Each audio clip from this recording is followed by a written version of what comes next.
আপনি বাংলাদেশে কি 1 লক্ষ টাকা সর্বনিম্ন পাঠাইতে পারবেন, এটা মাথায় রাখেন। জাপানে অনেক কর্মীর সংকট, যার যার ফাইল আছে তার সেই ফাইলে নাম আছে, আমি দেখব তার হোয়াটসঅ্যাপ নাম্বার আছে, তো সেক্ষেত্রে টেনশন করেন না।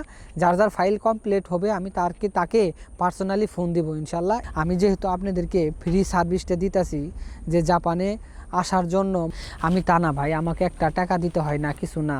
হ্যাঁ, আপনারা খুব সহজভাবে জাপানে আসতে পারতেছেন। জাপানে অনেক কর্মীর সংকট, বাংলাদেশিরা কেন জাপানে আসতে পারতেছে না এবং কেন অন্য দেশিরা খুব দ্রুত আসতেছে, এই বিষয়ে আজকে তুলে ধরব। বাংলাদেশিদের কি কি সমস্যা আছে, কেন জাপানে তাদের জন্য অগ্রাধিকার এত দিন দিন কমে যাচ্ছে। শুধু জাপানে না, অস্ট্রেলিয়া বলেন, তারপরে আমেরিকা বলেন, ইউরোপ বলেন, যে কোনো রাষ্ট্রেই বলেন, যে জাপান বলেন, বাংলাদেশিদের জন্য কেন এত সমস্যার সৃষ্টি হচ্ছে এবং কেন তাদেরকে অগ্রাধিকার কম দেওয়া হচ্ছে।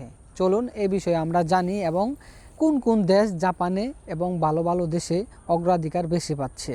তো আমরা প্রথমে বলবো জাপানের কথা। দেখেন, আমি জাপানে 8 বছর হয়ে গেছে আইসি। এখন মনে করেন আমি দেখতেছি, আমি 8 বছরে যতগুলা বাংলাদেশি দেখছিলাম প্রায় একই আছে, আমার চেঞ্জ হয় নাই আহামরি আমার মনে হয়।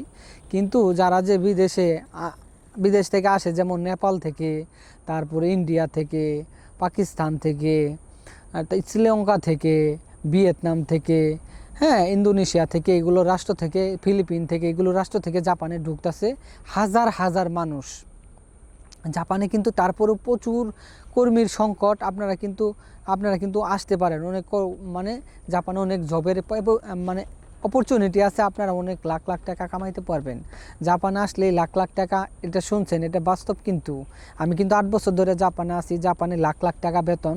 হ্যাঁ, খায়ে দায়ে আপনি যদি একদম প্রথম আসেন জাপানে, খায়ে দায়ে আপনি বাংলাদেশে কি 1 লক্ষ টাকা সর্বনিম্ন পাঠাইতে পারবেন, এটা মাথায় রাখেন। কারণ বাংলাদেশের যে পরিস্থিতি, আপনাকে জাপানে আসলে কি আপনাকে জাপানে আসতেই হবে, এমন পরিস্থিতি নিয়ে বা জাপানি ভাষাটা শিখেন। এবং কিভাবে আসবেন সেই প্রসেসটা আমি লাস্টে বলবো। হ্যাঁ, কার মাধ্যমে আসলে আপনার ভালো হবে এই প্রসেসটা আমি লাস্টে বলবো। হ্যাঁ, কিভাবে আসবেন। এখন আমরা বলি বাংলাদেশিদের কি সমস্যাটা। দেখেন, আমি দেখেছি যে ইন্দোনেশিয়া বা ভিয়েতনাম বা নেপাল, এই দেশের লোকগুলা জাপানে প্রচণ্ড পরিমাণ ঢুকতেছে। ভালো ভালো ভিসাতে, ইঞ্জিনিয়ার ভিসাতে ঢুকতেছে, স্টুডেন্ট ভিসাতে ঢুকতেছে, তারপরে SSW ভিসাতে ঢুকতেছে, মানে রহ রহ মানুষ ঢুকতেছে। কেন ঢুকতেছে, বাংলাদেশের মানুষ কেন আসতে পারতেছে না, সেই বিষয়টা একদম ক্লিয়ার করলে আপনি বুঝতে পারবেন। দেখেন, যেইখানে আপনাকে কি হেল্প করবে, মানে আপনি যে জাপানে আসবেন, যেইখানে আপনাকে হেল্প করবে, বলেন মেন টপ যে জায়গাটা আছে, যেখান থেকে একটা কর্মীকে হেল্প করলে জাপানে খুব সহজভাবে আসতে পারে, সেই জায়গায় আমাদের বাংলাদেশির লোক সংখ্যা নাই। কেন নাই? আমাদের বাংলাদেশির মধ্যে এমন একটা নীতি তৈরি হয়েছে যে এক হাত দিয়ে টাকা নেয়, আরেক হাত দিয়ে কাজ করে। মানে এক হাত দিয়ে টাকা নিবে, আরেক হাত দিয়ে কাজ করবে, নাইলে কি কাজ করবে না। তো এই নীতিটা তৈরি হয়েছে। কিন্তু বাংলাদেশের যারা বড় বড় টপ লেভেলে আছে বাংলাদেশিরা, আমার মনে হয় কারোর মন মানসিকতা ভালো নাই। কারণ তার হইতেছে অনেক সাগরের মতো পেট, মানে ওর কোটি কোটি টাকা দরকার। একটা মানুষের জীবনে কয় টাকা দরকার ভাই? আপনাদের এমনভাবে বইছেন আপনারা ভালো জায়গায়, আপনাদের কোটি কোটি টাকা দিলেও আপনারা কি তারপরেও কি ভালো করে কাজ করেন না। আর বাংলাদেশের মানুষেরা অলস, বেশি পরিশ্রম করতে চায় না, জাপানি ভাষা শিখতে চায় না। জাপানে আপনি আসবেন, লাখ লাখ টাকা আইসে সাইরে বেতন পাবেন। বাংলাদেশে যেন 20-30 হাজার টাকা বেতন, এখানে 1-2 লাখ টাকা বেতন পাবেন। আপনারা তারপরেও ভালো করে লেখাপড়া করেন না, যে আপনি অল্প সময়ে যে অনেক টাকা ইনকাম করবেন, ভালো কিছু করার কি হেল্পফুল একটা কি মানে অপরচুনিটি তৈরি করতে পারবেন, এগুলো না করে আপনারা কি করতেছেন, ভালো করে ভাষা শিখতেছেন না। এবং যারা যারা টপ লেভেলে আছে তারা বাংলাদেশিদেরকে হেল্প করতেছে না। এই দুইটা বিষয় কম্বিনেশনে তো মনে করেন যে বাংলাদেশিরা আসতে পারতেছে না। এবং যে এজেন্সিগুলা, বাংলাদেশের এজেন্সিটা এমনভাবে মানে বাংলাদেশের পাবলিকদের ধরে রাখছে, মানে ওদের ছাড়া মানে 7-8 লাখ 10 লাখ 20 লাখ টাকা ছাড়া কোনোভাবেই যে জাপানে না আসতে পারে এমনভাবে প্রসেস করতেছে। আসলে এত টাকা লাগে না, 2 লাখ, সর্বোচ্চ 2 লাখ টাকা হইলেই জাপানে আসা গেরগেরি মানে একদম ইজি সম্ভব। কিন্তু এই এজেন্সিগুলো আপনাদের কাছ থেকে 5, 7, 2 লাখ, 3.5 লাখ, 5 লাখ, 10 লাখ, এইরকম 15 লাখ, 20 লাখ করে টাকা চায় বইছে, দিলে যাইতে পারবেন, না দিলে আসতে পারবেন না। তো এই জন্য বাংলাদেশিরা আসতে পারতেছে না। বিদেশিরা কেন আসতে পারতেছে? বিদেশিরা মনে করেন নেপাল, ভিয়েতনাম, ইন্দোনেশিয়া, এগুলোর লোক অনেক, এরা অনেক প্রথমে টাইনে নিয়ে আসে, এখানে ভালো ভালো পজিশনে তাদের লোক চলে গেছে। হ্যাঁ, তারা পরীক্ষা দেয়, জাপানে যে কোনো পরীক্ষা তাদের সুবিধা আছে, তাদের বড় টপ লেভেলের লোক আছে, তাদেরকে হেল্প করে। ঠিক আছে, আমাদের বাংলাদেশিরা টাকা ছাড়া কোনো হেল্প করে না, একজন আরেকজনের দেখবেরই পায় না। জাপানে আমি তো থাকি, আমি জানি এক বাংলাদেশি আরেক বাংলাদেশির দেখবেরই পায় না। চোখে চোখে মনে করেন যে এক বাংলাদেশি আরেকটা বাংলাদেশির সামনে আসলে চোখে মনে করেন যে কি মানে হিংসার ধাও ধাও করে আগুন জ্বলতেছে এইরকম। তো এইরকম মনে করে, তো আমি তো জানি এই বিষয়টা, এটা ক্লিয়ার করলাম।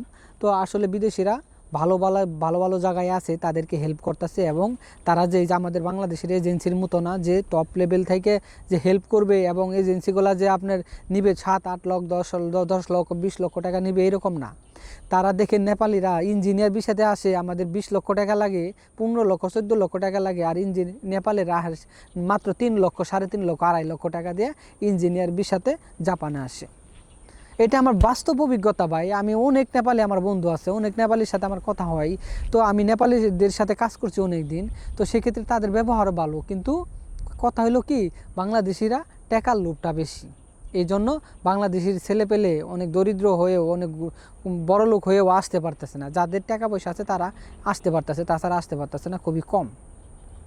তো এই দেশে মানে ভিয়েতনাম, ইন্দোনেশিয়া, তারপরে যে আপনি মনে করেন নেপাল, এই দেশের লোকগুলা এইভাবেই আসতেছে। হ্যাঁ, খুবই ভালোভাবে আসতেছে। তো মশায় কামড়াইতেছে, সন্ধ্যা হয়ে যাইতেছে, তো এইভাবে খুবই ভালোভাবে আসতেছে। আর বাংলাদেশিদের এমন লোভ রে ভাই, আমি কি বলবো, জাপানে থাকি, মনে করেন যে বাংলাদেশিদের আমি অনেক ফোন পাই। ঠিক আছে, আমার কাছ থেকে প্রায় 20,000 মানুষের মতো হোয়াটসঅ্যাপে যোগাযোগ করছে জাপানে আসার জন্য। তো আমি সবাইকে হেল্প করার চেষ্টা করতেছি। অনেকের লেট হচ্ছে, অনেকে আমাকে কাগজপাতি দিয়ে রেখে দিছে, আমি তো অনেকের কাজ শুরুই করি নাই। তো অনেকের কাজ শুরু করছি, তো আমি তো একলা মানুষ ভাই, বুঝেনি তো, আমি কাজকর্ম করি, আপনাদের জন্য একটু ভিডিও বানাই, আবার মনে করেন যে আমারও তো একটা জীবন, ফ্যামিলি আছে, ফ্যামিলিকে সময় দিতে হয়। আপনাদেরকে যে কাজ করতেছি, আপনাদের প্রতিনিয়ত না হলেও আপনার 50 জনের সঙ্গে কথা বলতেছি ফোনে, 2 minute, 1 minute, 10 minute, 15 minute, 20 minute, 25 minute, এরকম আপনাদের সাথে কথা বলতেছি। আমারও তো একটু সময় দরকার। তো সেজন্য কেউ ঘাবড়াবেন না, আর জাপানে যে আসতে পারবেন না আমার মাধ্যমে, এটাও কেউ চিন্তা করবেন না, অবশ্যই আসতে পারবেন।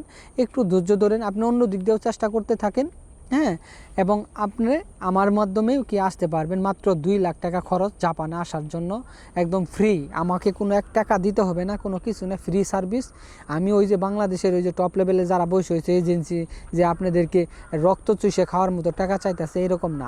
আমাকে কোনো টাকা দেওয়া লাগবে না, শুধু কি আপনাদের দোয়া চাই। এর আগে আমি একটা ভিডিও বানাইছিলাম যে আমাকে কিছু টাকা দেওয়া লাগবে, হ্যাঁ, 20-25 হাজার টাকা। তো এরকম কিছু না। তখন আমি মানে এমন ফোন আসতেছিল, মানে 18-20 হাজার মানুষ হোয়াটসঅ্যাপে ফোন দিলে তো আপনি বুঝেন তো কত সারাদিন ফোন আসে, সারা রাত ফোন আসে, ঘুমাইতে পারি না।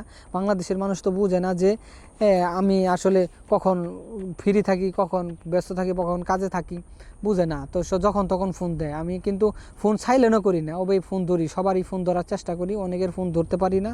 তো তারা মন খারাপ করবেন না, যাদের ফাইল আমার কাছে দিয়েছেন এখনও আছে, হ্যাঁ, কাজ আস্তে আস্তে করতেছি, টেনশন করেন না। আর যারা নতুন আসবেন তারাও যোগাযোগ করতে পারেন, তাদের কাজ একটু কি আস্তে আস্তে করবে। তো আহামরি করেন না যে আমার ফাইল আজকে দিলাম আজকেই হবে, এমন না।